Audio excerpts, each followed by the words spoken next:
Há pouco mais de 120 anos, em 1903, decolava o Wright Flyer, o primeiro avião do mundo, com 6,4 metros de comprimento e uma envergadura de 12 metros. Esse biplano de madeira, musselina e alumínio era algo admirável, mas hoje ele foi completamente superado pelos seus sucessores, tanto em tamanho quanto em habilidade. De aviões que lançam espaçonaves a fortalezas voadoras, é hora de se preparar para a gente dar uma olhada em alguns dos maiores e mais estranhos aviões do mundo.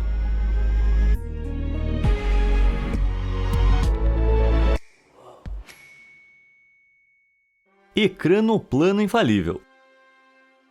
Todo mundo tem aquele amigo que afirma já ter visto um fantasma, um alienígena ou um monstro marinho. Mas e se esse amigo estranho fosse o exército dos Estados Unidos? Em 1966, um satélite espião avistou algo estranho e gigantesco no Mar Cáspio. A criatura não era o Nessie nem o Kraken, mas um ecranoplano da classe Loon, que é 50% avião, 50% barco e 100% monstro. A coisa assustou tanto os americanos que eles o apelidaram de Monstro do Mar Cáspio. O primeiro protótipo desse avião soviético tem 92 metros de comprimento, com uma envergadura de 45 metros e um peso de 380 toneladas, aproximadamente o mesmo que 2 jatos de passageiros Boeing 747. O ecranoplano entrou em serviço em 1987 e foi construído para derrubar submarinos nucleares da OTAN e porta-aviões. Muito impressionante, mas o que diabos é um ecranoplano? Um ecranoplano viaja pairando de 2 a 6 km acima da água ou do solo, em um fenômeno conhecido como efeito solo, que gera uma almofada de ar sobre a embarcação, permitindo um voo estável e rápido sobre terreno plano ou água. Seu voo baixo tornaria indetectável para o radar inimigo, permitindo que ele transportasse tropas em segredo. Mais de 100 aviões deveriam ser implantados, mas o fim da Guerra Fria nos anos 90 deixou só alguns em atividade. Mas o tempo dessa máquina pode não ter acabado ainda. Os desenvolvedores estão tentando reviver o ecranoplano. Esse é o protótipo Airfish 8 da empresa singapurense Widgetworks, e essa é uma aeronave voadora autônoma da American Flying Ship Company. Os dois usam tecnologia semelhante ao ecranoplano, deslizando suavemente sobre a água. Parece que o monstro está ressurgindo da sua tumba.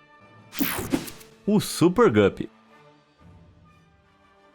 Muitos aviões são projetados pensando na resistência do ar, então eles parecem elegantes e graciosos, mas não dá para dizer o mesmo do Super Guppy.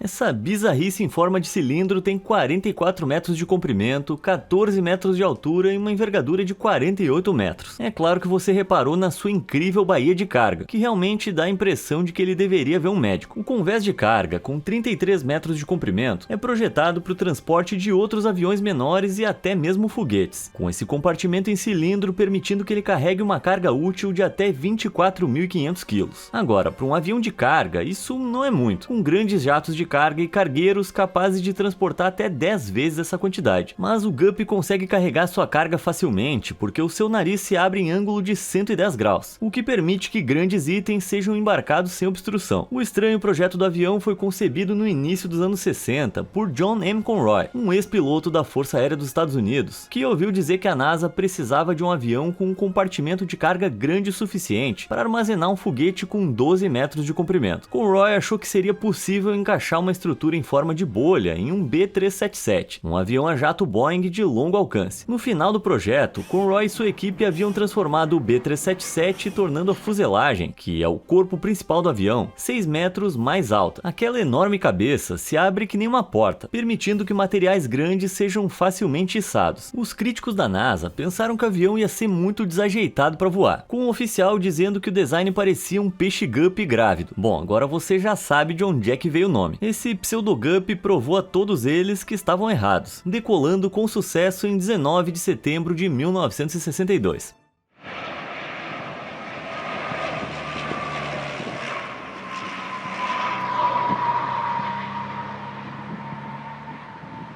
O triunfo do avião levou à criação dos Super Guppies, que ocupam tanto espaço no céu hoje em dia. O modelo atual possui uma fuselagem maior e pressurização do cockpit, que permite que ele voe a altitudes de 7.600 metros. A NASA adotou a máquina e, assim como Conroy esperava, o Super Guppy transportou peças usadas no programa Apollo. Mesmo hoje, o Super Guppy continua a apoiar a NASA e o Departamento de Defesa. Parece que os sonhos realmente podem se tornar realidade, se você tiver dinheiro suficiente para construir um super avião avião experimental, claro. Se você quiser realizar os meus sonhos, por que não clicar nos botões de curtir e inscrever-se? Assim você pode acompanhar todo o meu conteúdo incrível. Agora vamos levantar voo em outro avião esquisito.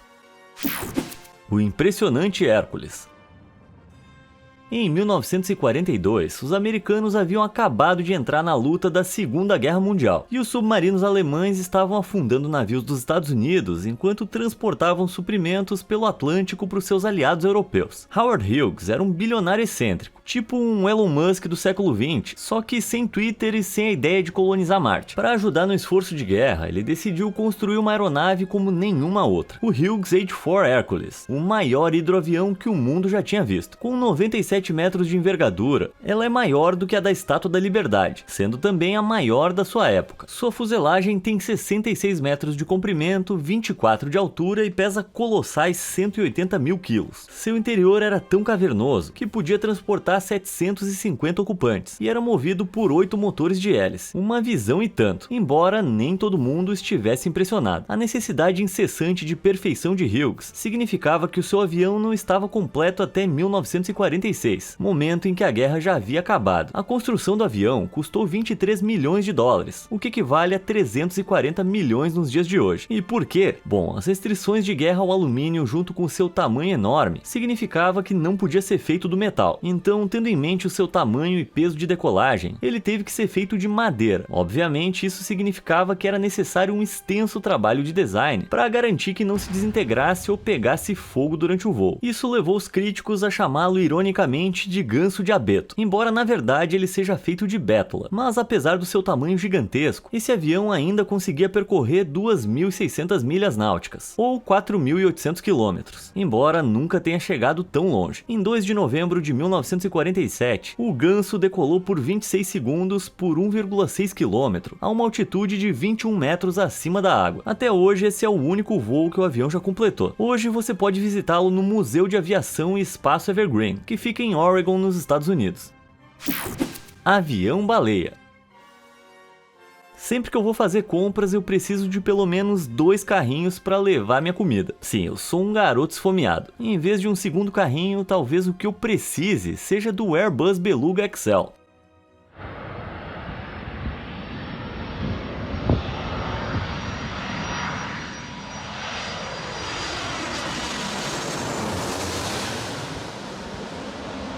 Esse é um transportador de carga gigantesco. Tem 63 metros de comprimento, 19 metros de altura e uma envergadura de 60 metros. Se isso não fosse o suficiente, o volume da fuselagem do avião é de 2.209 metros cúbicos, aproximadamente o mesmo que o interior de um balão de ar quente. Os Beluga XLs entraram em serviço em 2019 e espera-se que substituam a frota atual de antigas aeronaves Beluga ST, que foram introduzidas pela primeira vez em outubro de 1995 até 2025.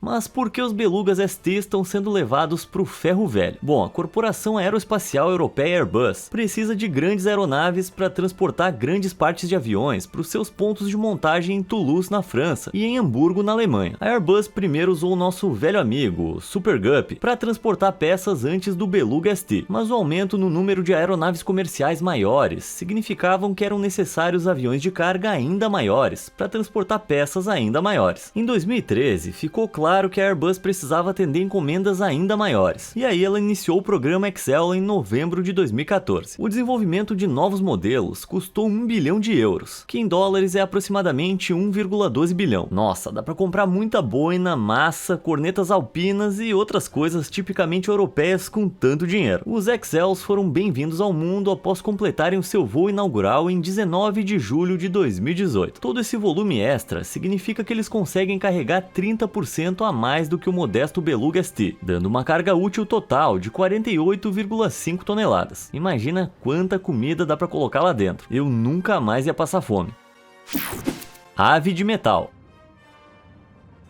As pessoas adoram a ideia de ir para o espaço, mas frequentemente a gente esquece o quanto de trabalho humano e de máquina é necessário para chegar lá. Mas um avião que está definitivamente fazendo a sua parte é o Stratolaunch Rock. Ele mede incríveis 72 metros de comprimento, 15 metros de altura e tem uma envergadura de 117 metros. Não apenas essa envergadura é mais longa do que um campo de futebol, como é a maior do mundo. O seu tamanho imponente lhe rendeu o apelido de Rock, em homenagem ao pássaro mítico de proporções lendárias. Mas por que o nosso pássaro aqui precisa ser tão grande? Bom, foi ideia do cofundador da Microsoft, Paul Allen. No início de 2011, Allen queria usar sua poderosa fortuna de bilhões de dólares para construir uma aeronave que pudesse transportar outros aviões e foguetes. A empresa de Allen, a Stratolaunch Systems, se uniu à Scaled Composites para construir esse avião. Infelizmente, Allen faleceu antes que pudesse ver sua aeronave voar, mas a Stratolaunch Systems foi comprada pela Cerberus Capital, que acelerou a pesquisa e o desenvolvimento. O Rock foi montado usando 2 jatos Jumbo Boeing 747-400. Parece que os fabricantes realmente gostam de frankensteinizar os seus aviões, né? Depois de todo esse esforço, o avião voou com sucesso em 13 de abril de 2019. Desde então, o Rock completou 9 voos de teste no deserto de Mojave.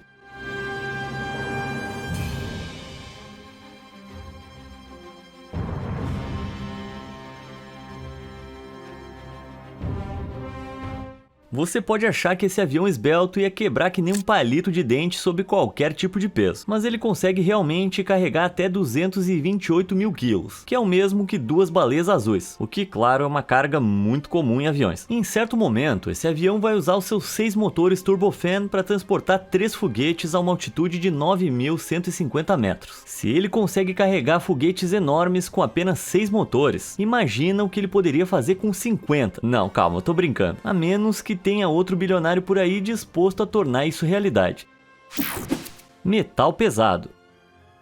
Pensou que os aviões que a gente viu até agora eram enormes? Bom, você ainda não viu nada. Vamos voltar para 1988, na Ucrânia soviética, onde a empresa Antonov tinha acabado de construir o gigantesco AN-225. O avião seria o único do seu tipo, com tamanho e força que impressionaram o mundo. Ele foi apelidado de Mria, que em ucraniano significa sonho. E que sonho! O Mria era o avião mais pesado já construído na época, com peso máximo de decolagem de cerca de 600 mil quilos. O avião tinha 84 metros de comprimento, 18 metros de altura e uma envergadura de 88 metros. Mas pra que fazer um avião tão grande? Bom, ele foi feito para transportar objetos enormes e pesados, como trens e o ônibus espacial Buran. Não apenas esse cara aí era o Schwarzenegger das aeronaves, mas também estabeleceu vários recordes mundiais. Em 16 de junho de 2004, o avião estabeleceu 6 recordes voando com 247 toneladas de carga de Praga, na República Tcheca, para Tashkent, no Uzbequistão. O Mria estabeleceria outro recorde em 10 de junho de 2010, transportando 2 pás de turbina eólica que mediam 42,1 metros, o item de carga mais longo já transportado pelo ar. O sucesso do avião impressionou tanto que a China planejava se unir à Ucrânia para fazer um segundo avião gigantesco, mas até o momento da escrita desse texto, esse segundo Antonov ainda não foi concluído. Como você provavelmente deduziu pelo meu uso do tempo passado, o sonho infelizmente terminou em 2022, quando o único Mria concluído foi destruído em um ataque ao aeroporto de Hostomel. Até a sua destruição, era a aeronave em serviço mais antiga do mundo, mas esse não foi o único avião gigantesco produzido pela empresa Antonov. O Antonov AN-124 Ruslan entrou em serviço em 1986, quando 55 aeronaves foram construídas. O avião tem uma envergadura de 73 metros, 69 metros de comprimento e 21 metros de altura, o que faz dele mais alto que o castelo da Cinderela na Disney. Agora, qual deles comporta mais coisas dentro a gente não sabe. Assim como o seu irmão mais velho, o Ruslan também é um avião de carga, embora o seu peso máximo de decolagem esteja em torno de 400 mil quilos, 200 mil a menos que o AN-225. Portanto, embora ambos pareçam grandes, há aproximadamente o peso de um Jumbo 747 vazio inteiro entre esses dois gigantes, uma diferença enorme.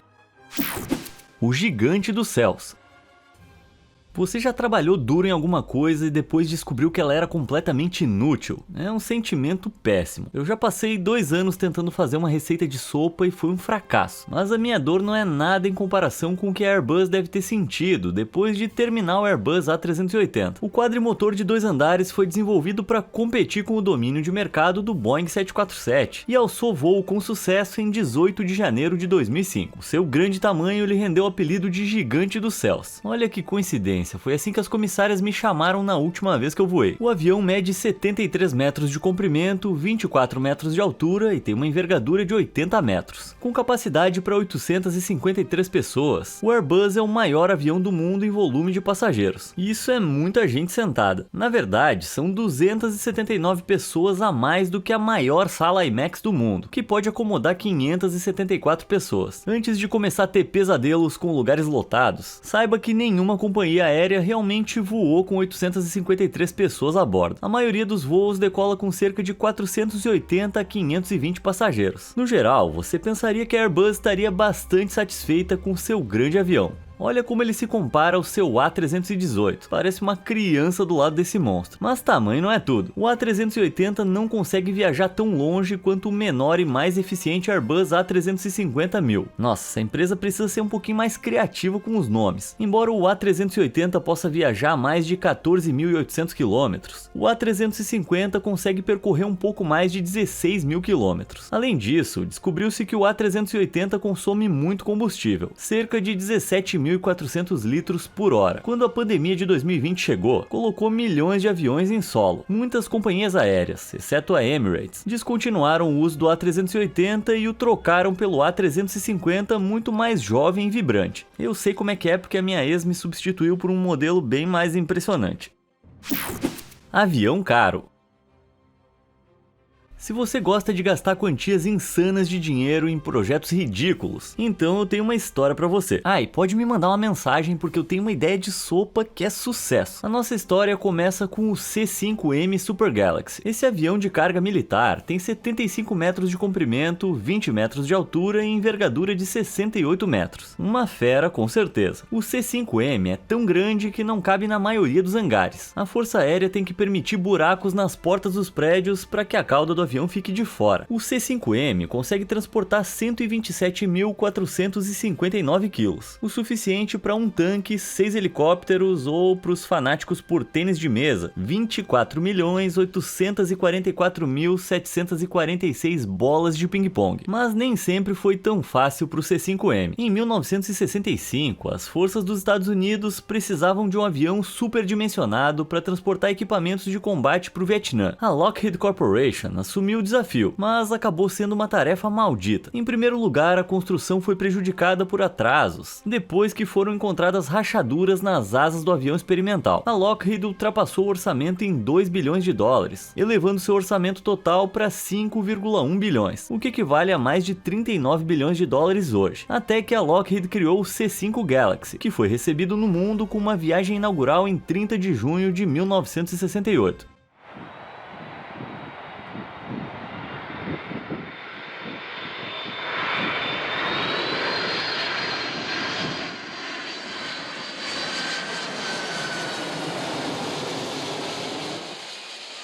O C-5 foi colocado para trabalhar imediatamente, transportando tropas, tanques, helicópteros e outros equipamentos militares. Apesar de alguns percalços iniciais, o avião agora vale seu peso em ouro. Ele foi utilizado em todos os principais conflitos em que os Estados Unidos estiveram envolvidos desde a sua criação, ou seja, muitos. Os aviões C-5 mais antigos agora foram atualizados para se tornarem C-5Ms ou foram aposentados. Que azar, hein?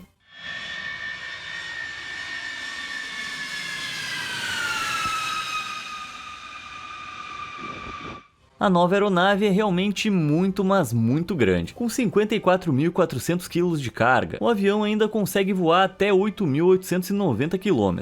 O C-5M nem precisa pousar. Com reabastecimento aéreo, o avião é limitado apenas pela resistência da tripulação. O C-5M é tão bom que se espera que esteja operacional até 2040. Isso mostra o que um verdadeiro americano consegue fazer, se gastar 39 bilhões de dólares em alto desenvolvimento.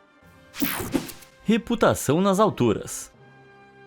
Tem horas que eu tô dirigindo por aí e de repente eu percebo que eu preciso desesperadamente reabastecer. Não de gasolina, de lanches. Talvez eu devesse investir em um desses caras aqui. O C-17 é uma aeronave enorme de 4 motores, com 2 em cada asa, usada para transportar equipamentos militares através dessa grande porta de abertura frontal. Parece bem espaçoso. O primeiro C-17 foi projetado pela empresa aeroespacial McDonnell Douglas em 1980, quando a Força Aérea dos Estados Unidos queria um avião que pudesse reabastecer durante o voo, permitindo-lhes voar para qualquer lugar do mundo. Com 53 metros de comprimento, 17 metros de altura, uma envergadura de 51 metros e um peso máximo de decolagem de 265 mil quilos. Essa coisa é quase 2 vezes o peso de uma casa térrea padrão. O C-17 fez o seu primeiro voo inaugural em 15 de setembro de 1991 e tem sido um aliado útil para muitos países desde então. Em 1998, 8 aviões C-17 completaram a missão de envio de suprimentos mais longa da história, voando mais de 8.000 milhas náuticas, ou 14.815 quilômetros, dos Estados Unidos para a Ásia Central, liberando tropas e equipamento depois de mais de 19 horas no ar. Impressionante. O C-17 até acompanha o presidente dos Estados Unidos enquanto ele viaja pelo mundo, que nem um cachorrão grande e leal. Em agosto de 2021, durante a retirada dos Estados Unidos do Afeganistão, o Reach 871 levou aproximadamente 640 afegãos de Cabul para a base aérea de Al Udeid no Catar, o maior número de pessoas já transportadas em um C-17. O avião também é um tanto famoso, aparecendo em filmes e TV, como Homem de Ferro 1 e 2, Sniper Americano e Marvel Agentes da S.H.I.E.L.D. Pensando bem, acho que esse avião é meio grande demais para usar no dia a dia. Só não faz igual. Eu lembro que na escola sempre tinha aquele colega que copiava o trabalho de todo mundo. E ele deixava a turma maluca. Tá, e por que eu tô trazendo isso? Bom, a União Soviética fez praticamente a mesma coisa quando projetou um dos seus aviões. Em 1966, Sergei Ilyushin fazia parte de uma equipe encarregada de criar um avião como o Lockheed C-141A Starlifter americano, que era um avião de transporte muito eficaz. Mas a versão soviética precisava ser capaz de decolar de aeroportos não pavimentados no Ártico e na Sibéria Oriental. Se você já teve um voo atrasado por causa da neve, sabe que não é tarefa fácil. O avião também precisava de um alcance de pelo menos 5.000 quilômetros e conseguir levantar cerca de 33.100 quilos. Caramba, isso é o equivalente a voar com uma carga de 20 carros de Los Angeles para Nova York e ainda ter um pouco de combustível no tanque. Sim, é pedir demais. E depois de muito trabalho duro, nasceu o grande Ilyushin IL-76. Ele recebeu o nome do seu pai e ele deve ter se orgulhado, porque o IL-76 era um bebê gigantesco. Olha pra essa coisa. A aeronave tinha 46 metros de comprimento, 15 metros de altura e uma envergadura de 50 metros. E podia carregar mais de 42 mil quilos. Isso é quase 7 mil quilos a mais do que o necessário. Só que a equipe não conseguiu atender a todas as suas especificações. O alcance do Ilyushin era de apenas 4.300 quilômetros, e não de 5.000. Claro, mesmo assim é melhor do que qualquer avião que eu já tenha feito. O avião mais tarde seria utilizado na invasão soviética do Afeganistão, onde fez 14 mil voos e transportou 89% de todas as tropas e 74% de toda a carga aérea. O Ilyushin foi apelidado de maior aeronave de combate a incêndios do mundo pelo governo do Irã, depois de ajudá-los a apagar incêndios florestais na cordilheira Coe Suleiman. E aqui está o avião em ação, despejando água em um incêndio florestal no Chile. E aí está lançando o água justo em cima do foco do fogo. Ele também é um alvo difícil de derrubar devido à sua capacidade de voar a uma altura vertiginosa de 15.500 metros, pelo menos 2.400 metros mais alto do que a maioria dos aviões comerciais de passageiros. Esse avião não é algo com o qual você gostaria de mexer, já que algumas variantes militares, como o IL-76MD-23, estão armadas com 2 metralhadoras na torre traseira para fins defensivos. Não tem nenhum problema com imitações, podem copiar à vontade aí. Mestre Schmidt.